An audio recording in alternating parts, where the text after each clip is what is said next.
In this video, I'm going to show you how you can easily pin messages on an iPhone. Be sure to watch the video to the very end so you don't make any mistakes.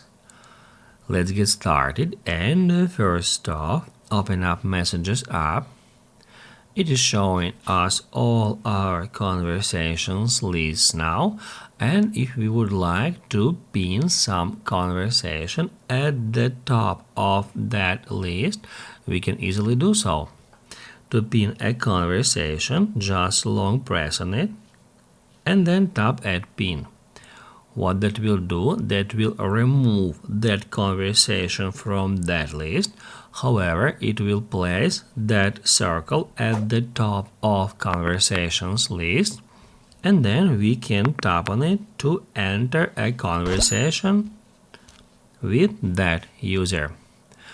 In the same way, we can pin multiple conversations at the top.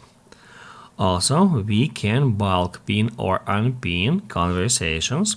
To do that, we need to tap at Edit, then select Edit Pins, and then we'll be able to quickly add and remove conversation from here.